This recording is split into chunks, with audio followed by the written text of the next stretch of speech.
Hi, welcome back to the channel. My name's Rebecca, I'm 44 years old and I'm somebody who used to suffer from multiple sclerosis, who no longer experiences any of the symptoms since starting the carnivore diet a year and a half ago. In today's video, I'm broadcasting from Asturias, the village house that I own still in Asturias, which some of you may remember from previous videos. So I've come back here because over the past few years it's been in the process of being renovated, so I've come back here with a view to putting it on the market, and but actually lots of changes have happened, and actually there's a whole load of, well, I'll come to that later in the video. There's some really big changes going on. It's lovely to be back here. It's so cozy and it's looking so beautiful, and actually it's really lovely to be back in the mountains of Asturias. It's such a stunning place.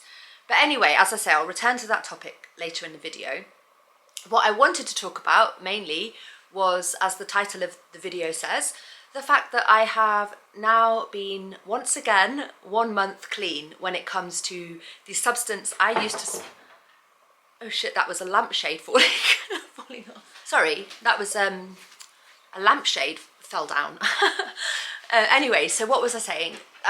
Yeah, I'm now 1 month free of the substance that I used to smoke that I can't mention on YouTube without getting restricted visibility and ad revenue, but the plant that I used to smoke medicinally to help me with my multiple sclerosis symptoms.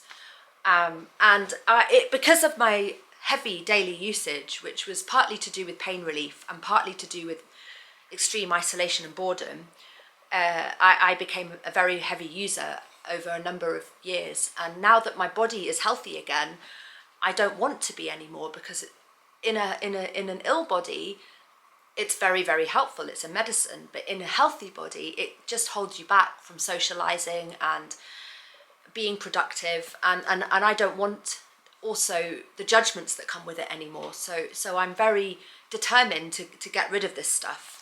And what happened was I did a video earlier in the year where I talked about the fact that I was 30 days clean, and I was hoping to stay clean for a lot longer. But what happened was, as I admitted in a recent video, I actually started consuming again, not smoking. So I'm very proud to say that I kicked the smoking habit once and for all back in April.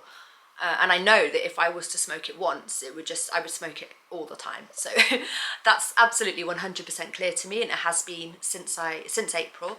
So I've stayed off smoking, and my lungs have been very happy about that. But what I did do, and I guess it was just part of the process, I think I had to go through this phase. I decided that it might be possible for me to consume it as an edible, which I thought maybe might be less addictive, and that I could maybe enjoy it once in a while, maybe just at weekends, just for recreational purposes. Because you see, when you have it as an edible, you have to combine it with fat, or it won't take effect. So I reasoned with myself, my diet's high fat, so that's great, that works. I can make omelettes, I can sprinkle it on my ribeyes, and that's what I did. And I did have a very fun time doing that, I have to say. But I struggled to keep it at just weekends, and quite soon it was becoming a daily habit again, and I realised that. And I've also, on and off for this past year, I've been struggling with depression, and that's not, I don't think it's directly because of that, but I think that's to do with life events. But you see, I don't think it was allowing me to move past that depression. So I realised it was blocking me, and it was something that was now holding me back in my health journey. And all I want is to be a fully healthy, fully active person again. So I realised I have to face this, and I have to become clean again. And as I mentioned in a recent video, I started going to Narcotics Anonymous, and that was a very, very interesting experience. Now, some of you guys warned me away from this, said, you said don't get involved in a recovery program. It's better if you go out and do more fun activities to meet people in Galicia. And I completely take on board that point. But the thing is, the idea of going to Narcotics Anonymous was to help me stay off the stuff, which is what stops me being sociable. So, and also I was very intrigued to meet people there, and meet people who were struggling against, fight, as I put it, fighting the good fight, people who I could relate to on that level, and I just wanted to hear what they had to say. I wanted to hear their stories, and it's a means of practicing my Spanish. This was just it just really appealed to me as a thing to do. So I started going to Narcotics Anonymous. I actually only went twice, and I loved it, actually. I loved the people I met there. It was a very moving experience, and much more positive than you might think, because actually everybody there is clean, and they're celebrating their, how long they've been clean, and talking about, oh, the lampshade fell down again. That's annoying. Yeah, so I really did enjoy Narcotics Anonymous for the times I went. One of the issues with it was that it was an hour and a half away. So you're going quite late at night, an hour and a half drive, and then driving back hour and a half. And I don't know if you guys experience the same, but driving at night these days has become more difficult because of the LED headlights. I find it absolutely blinding, and I don't think they should be legal. And I try to avoid driving at night now for that reason. Yeah, so that was one of the issues. But the actual people that I met there were deeply moving to me, very supportive, very kind, very real people, very authentic.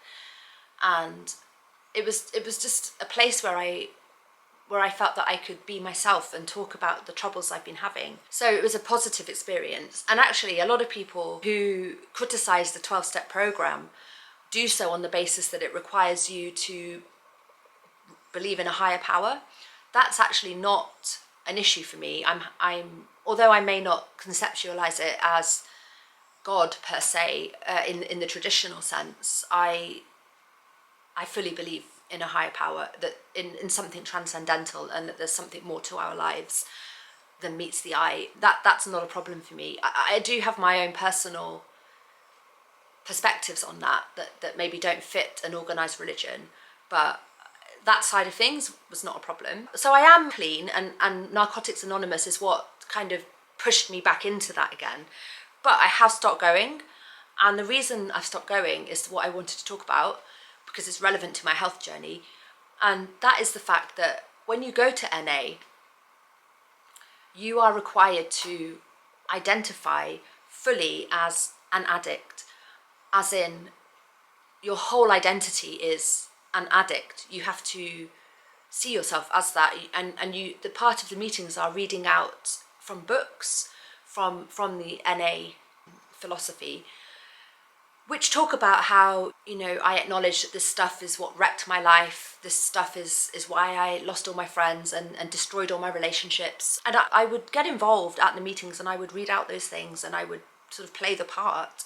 But inside I was thinking, but this isn't actually what happened to me. This substance isn't the reason my life was ruined. It's not. It actually was the thing that gave me some quality of life in the hell I was living in, that was multiple sclerosis. It was 100% multiple sclerosis that ruined my life and ended my career and left me isolated on the sofa with no social life and no sense of belonging in the world. And the substance was a coping mechanism for that, as well as pain relief. The only form of pain relief for MS symptoms, as any neurologist will confirm. There's no substance they can give you to help you with your symptoms. The only substance there is this stuff which I can't name. So I will defend it to my dying day. This stuff was a godsend. And it's only because I'm healthy again from the carnivore diet that I don't need it anymore. And I am determined to come off it again. Like I say, that's not to say that I'm in denial about the fact that I have an addiction to the stuff, but I don't identify as an addict. And I didn't mind just going along with it, but the thing is, there's another layer to it, which is that I have a very deep trauma around the fact that other people reduced my problems to my habit. They completely overlooked. This was very widespread. This was across the board, from family to friends to colleagues. People just dismissed what I was going through with multiple sclerosis, this disabling, degenerative, incurable disease, or so I thought anyway, and was saying, oh, your problem is you're a pothead. I can't tell you how much that hurt. actually it was traumatizing, because I needed to be seen as a disabled person, not because I wanted special attention, but because I needed special consideration. I needed help, I needed support, and I needed compassion. And instead I was receiving judgments, and judgments on the basis of the one thing that was helping me as a medicine. So this was something that really messed with me, and only isolated me more and made me turn to it more to cope with that. So when I tried to express this to one of the facilitators after the meeting, he said to me, look, this is what a typical addict would say. Typically, when they join the group new, they will seek to rationalize their consumption. They will seek to say, I'm separate from the rest of the group because of X, Y, or Z. And basically, you're just a typical addict. And that really messed with me, because I thought, hold on, I'm not saying that I'm not addicted. I'm not saying that I'm not an addict. I am, but at the same time, I have got levels of trauma here which need to be heard. And I don't mind playing along with the script, but it's truly the case. It's truly the case that it wasn't my consumption that ruined my life. My life was ruined anyway. And I had no choice about that. Though it wasn't the case that it was holding me back. It was the multiple sclerosis was holding me back. It was like I'd been run over by a truck every single day. And that side of things is what's made me uncomfortable about going to Narcotics Anonymous. I don't want to identify only as an addict. I feel like I would identify more as I identify. This is the lampshade again. I'll just leave it. I think I would do better in a support group for chronic illness than addicts in that sense, because that's what my true battle has been, or at least, I'm not saying the substance isn't a battle. It is a battle. It has been a battle, but the bigger battle by far is the illness. And so a chronic illness support group makes more sense, except that I don't have any symptoms anymore. I don't feel ill. So I don't think I would fit in that group either. So I feel like I don't really fit in either place. And it's not about being better than the rest of the group in NA. Far from it. I loved going. I loved meeting them. If the group was closer by, I'd probably still be going. But the two things combined just made it started to become upsetting and tiring. And I also don't think I need it. I think that my battle with the substance I think I'm being successful in my battle with this substance, because one of the things that made me go back to it was that when I first gave up in April, one of the issues I had, because you don't really get withdrawal symptoms as such with this particular substance, but one thing that you do get, is, for me anyway, is it's harder to get to sleep, because your body's got used to using the substance to go to sleep. Although your sleep is then disrupted, your REM sleep is disrupted, and you stop dreaming. So I think that dreaming is an important part of processing trauma. So I don't want to use it to get to sleep. I'd rather re-regulate my sleeping patterns and naturally fall asleep. And last time I gave it up, I was relying on melatonin to help me get to sleep. And what I realised was that melatonin, it's very good for you, helping you drop off. But actually, what I find is that it makes your sleep cycle much shorter. And once you wake up again, you cannot get back to sleep. So I'd be waking up at like 5 a.m, completely unable to get back to sleep, even though I was tired. And I think that was part of the issue when I first gave up in April, that my sleep I wasn't getting enough sleep. So this time, what I'm doing instead is something I find much, much harder, which is I'm reducing my caffeine intake. And I have to do this bit by bit. So what I'm doing is I don't drink caffeine after 5 p.m. and I'm hoping to reduce it further. But right now, that's actually a bigger addiction, or I would call it a dependence actually. My body's like dependent on caffeine. So giving that up is a much bigger deal. I have to, a bit like antidepressants, I have to gradually taper off the amount of caffeine that I consume if I'm ever to give it up. So I'm taking more care over my sleep habits, and this time round it is going better. I'm not struggling so much with lack of sleep, and I think that that was the only issue that I had really. So I've stopped going to NA, but I haven't gone back to consuming, and I'm really happy about that. And it's just all part of this wonderful health journey that's suddenly going very, very well. And I really do feel like I'm returning to my former healthy self more and more. So I just wanted to give you the good news about that I've managed to be a month clean, and this time I fully intend to stick to it for a lot longer, if not forever. The thing is, I can't go back to it without falling into a habit, so it has to be forever basically. And NA has made me realise that, so I really have benefited from NA. I don't want to give it bad publicity. It was a wonderful experience, very grateful for it.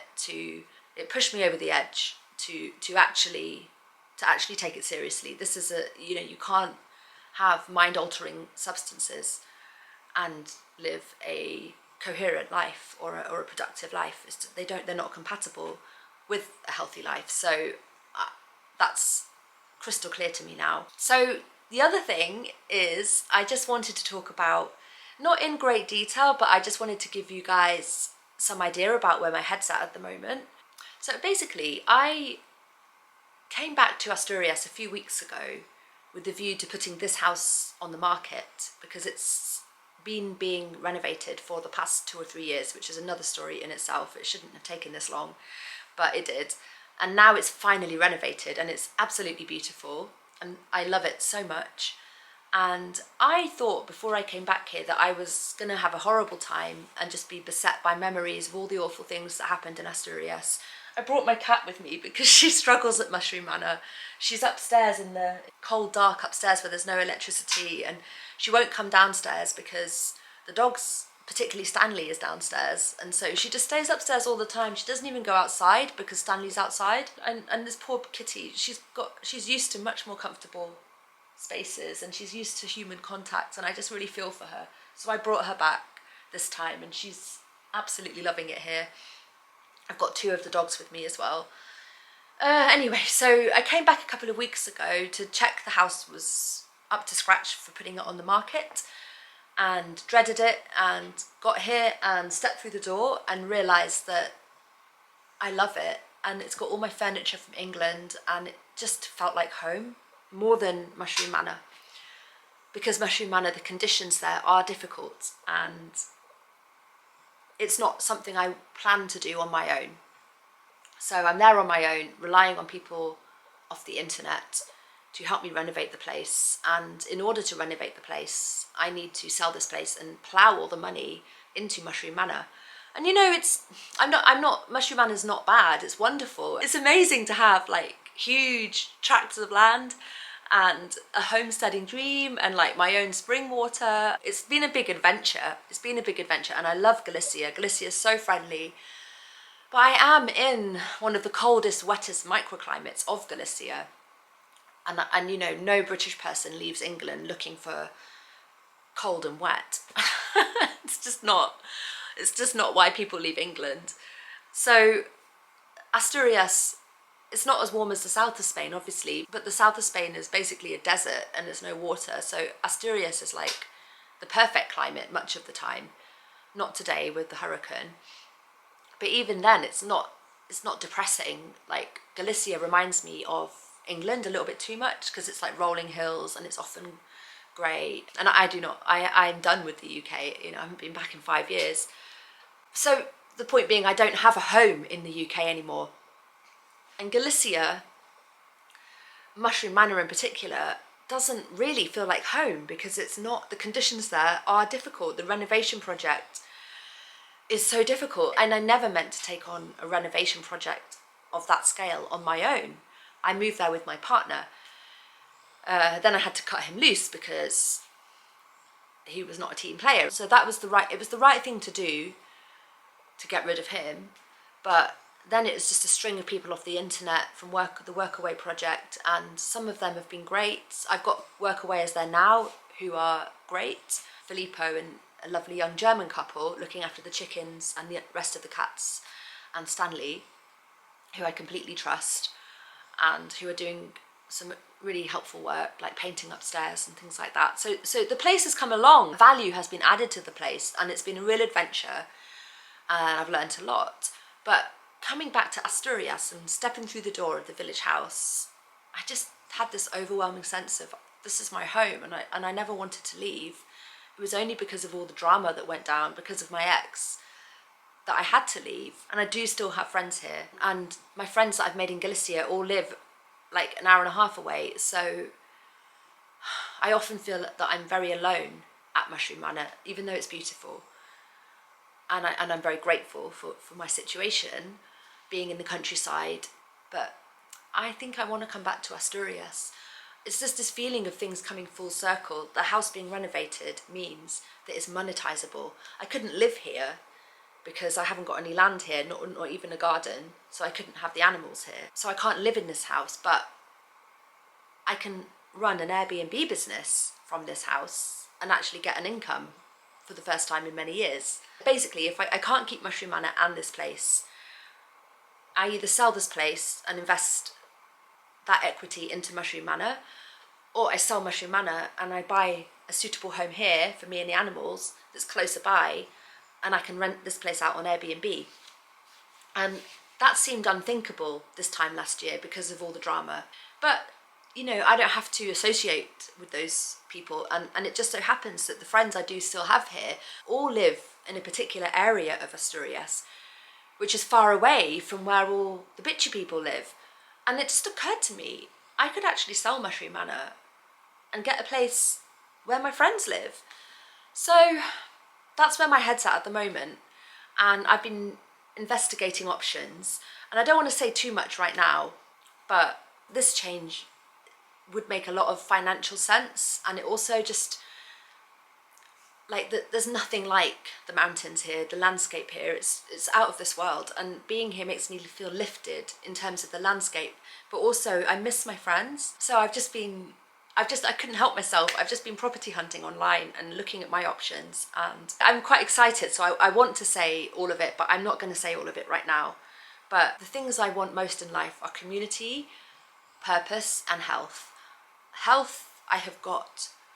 Community, I have got here. I haven't found it in Galicia because it's much bigger spaces. You know, everybody I've met is spread out much further away, and the local community has been very friendly. They've made me feel very welcome, but it's different to having close friends. You know, that takes more time, and I spent that time in Asturias. I spent 4 years in Asturias making close friends, and I don't want to be far from these people. I truly love them. They feel like my tribe.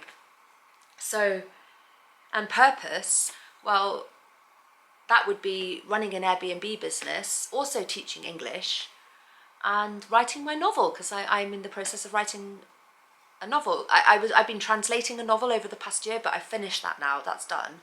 So I've gone back into writing my novel, which gives me a lot of joy, and there's my purpose. So yeah, I don't know, I'm just feeling really positive because I feel like I needed this year away from Asturias, and maybe, just maybe, it's time for Asturias 2.0, where I come back on my own terms and I live near my friends again, and in the mountains again, and in the better climate again.